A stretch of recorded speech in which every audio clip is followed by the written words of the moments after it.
A대표팀 분석관으로서 이번 카타르 월드컵에 대한민국의 예상 순위는 어느 정도 되는지. 안녕하세요. 저는 현재 대한축구협회 전임 분석관으로 활동하고 있으며 전주대학교 경기지도학과 분석 관련 겸임교수로 활동하고 있는 김보찬입니다.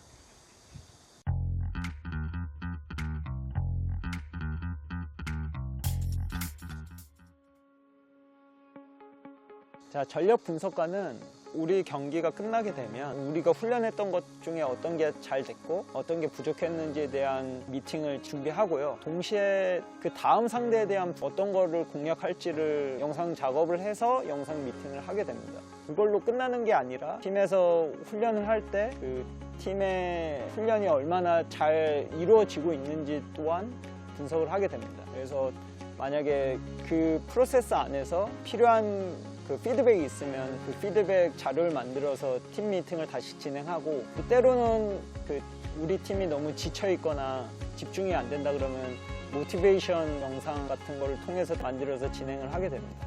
즉 우리 팀에 대한 분석, 팀 훈련에 대한 분석, 그리고 상대팀에 대한 분석을 통해서 다음 경기를 준비하게 되고, 그 다음 경기를 준비 후에 그 경기를 촬영하고 또다시 그 다음 경기를 준비하는 그런 사이클로 이루어져 있는 게 분석관의 역할입니다. 저도 처음에는 초등학교 때 축구 선수로 활동을 했었고 그만큼 축구에 대한 열정이나 관심이 되게 높았습니다.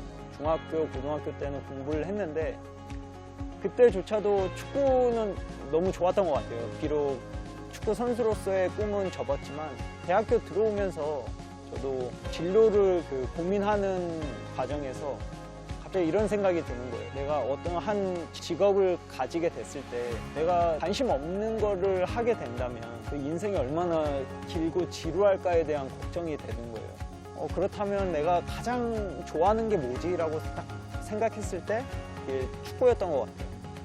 그러면 축구 분야에서 비록 축구 선수는 못했지만 일을 해야겠다는 결심을 그때 하게 됐어요.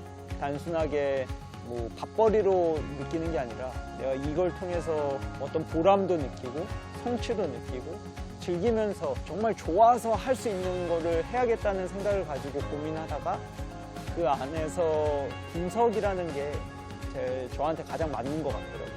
그래서 분석관으로서 하겠다는 결심을 가지고 영국 유학을 갔다 오게 됐던 것 같습니다. 영국 대학원에 들어가서 분석 관련된 공부를 하면서 단순하게 이제 그 석사 자격증을 따는 거에 중점을 두지 않고 정말 분석관으로 하기 위해서는 경험이 필요하다는 생각을 했어요.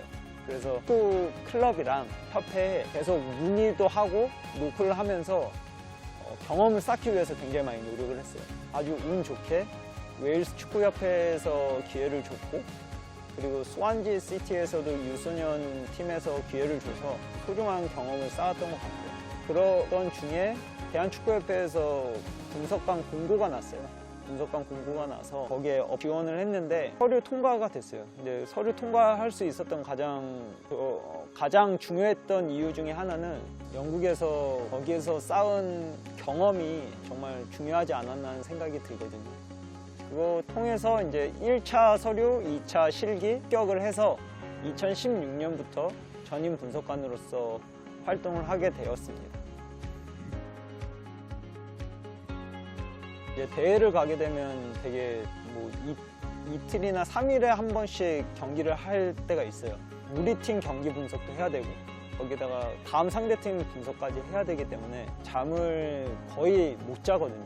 근데 그런 게 가장 힘든 것 중에 하나인 것 같아요. 근데 이게 잠을 단순히 못 자는 게 문제가 아니라 그 짧은 시간 안에 완성도가 어느 정도 있는 상태로 작업을 맞춰야 되기 때문에, 그러니까 데드라인은 딱 정해져 있죠.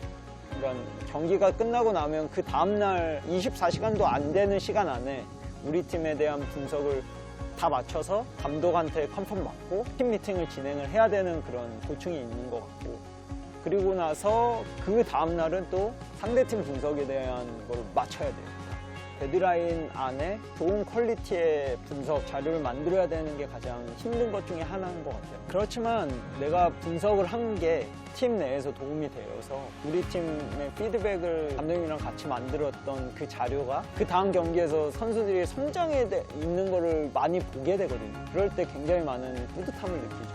그게 이제 가장 큰 보람인 것 같아요. 분석관으로서 어쨌든 가장 중요한 거는 축구에 대한 열정, 그리고 동시에 커뮤니케이션 스킬도 되게 중요한 것 같아요. 그 이유는 뭐냐면 분석관이 이제 어느 팀에 들어가면 가장 그 기준점이 돼야 될, 분석의 기준점이 돼야 될 게 감독의 축구 철학이라고 생각해요.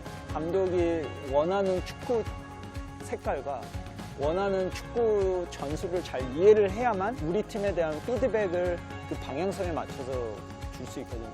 그러기 위해서는 감독님이랑 코칭 스태프과 선수들과 이야기를 잘 할 수 있는 커뮤니케이션 스킬은 굉장히 필요하다고 생각해요. 그리고 그 선수 출신이냐 선수 출신이 아니냐에 따라서 말을 할 수도 있겠지만, 선수 출신이면 물론 뭐 경기를 이해하거나 경기를 보는 게 좀 더 좋을 수 있겠죠. 하지만 선수 출신이 아니라고 해서 좋은 분석관이 될 수 없다는 생각은 안 들어요. 둘 다 장단점이 있는 것 같고, 선수 출신이 아니든 선수 출신이든 간에 자신이 분석관으로서 좋은 분석관이 될 수 있는 길은 둘 다 열려 있다고 생각합니다. 제가 분석관으로서 결심을 하고 나서 몇 년 만에 분석관이 실제로 됐는지 아세요? 그게 몇 년 만에 됐냐면 놀라지 마세요. 15년 만에 됐습니다. 그 말은 뭐냐면 어떤 거를 마음에 품고 그거를 하기 위해서 노력을 누구나 다 할 수 있어요. 하지만 어떤 고비가 왔을 때 그거를 이겨내고 버텨내는 사람만이 자신의 꿈을 이뤄낼 수 있다고 저는 생각하거든요. 그래서 여러분들 지금 많은 사람들이 축구에 대해서 관심도 갖고 그거를 원하는 사람도 되게 많을 거예요. 하지만 그 많은 사람들 중에 실질적으로 그 꿈을 이루는 사람은 소수에 불과할 수 있어요. 그 차이점은 그 사람이 능력이 더 좋아서라든지 어떤 걸 특출나게 잘하기 때문이 아니라 꾸준히 자신의 열정을 가지고 묵묵하게 그 길을 인내하면서 가는 사람이기 때문에 꿈을 이룬다고 저는 생각해요. 만약에 정말 분석관이 원하신다, 그리고 그 길을 가다가 막혔다, 그러면 저한테 이메일을 주십시오. 이메일을 주시면 제가 도와드리겠습니다. 축구 쪽에 분석관을 꿈꾸는 사람들한테 도움을 주기 위한 마음이 있었어요. 왜냐면 제가 했을 때는 아무도 그 길을 제시하지 못했고 도와주지 못했거든요. 미래의 분석관님 여러분들, 저보다 더 뛰어나실 분들, 그리고 더 훌륭하실 분들 많을 거라고 생각하고, 이걸 통해서 한국 축구가 발전할 거라고 저는 믿거든요. 그래서 그런 분들 제가 도와드리겠습니다. 마지막으로 제가 학창시절 때 제일 듣기 싫었던 말이 노력해서 안 되는 게 없다는 게 제일 싫었어요, 그 말이. 그런데 제가 15년간 이렇게 분석관으로서 노력하고 이거를 이뤄 나가는 거를 쭉 지켜보니까 노력해서 안 되는 거는 그 기간이 정해져 있기 때문에 안 되는 것 같고, 그거를 계속 2년이 아니라 3년, 4년, 5년 그 꿈을 계속 노력을 하면 분명히 안 될 건 없다고 생각해요. 근데 다만 그 노력이 제 생각에는 그냥 단순히 그냥 아무 목적성 없는 노력이 아니라 정말로 이 꿈을 위해서 어떻게 고민을 해서 어떤 식으로 이뤄갈지를 계속 끊임없이 고민을 하는 노력이 필요한 것 같아요. 그래서 여러분들 그 꿈이 있으면 그 꿈을 위해서 노력하는 걸 제가 응원하겠습니다. 파이팅 하시고 그 꿈들, 각자 가지고 계신 꿈들 꼭 이뤄 나가시기를 응원합니다. 예, 감사합니다.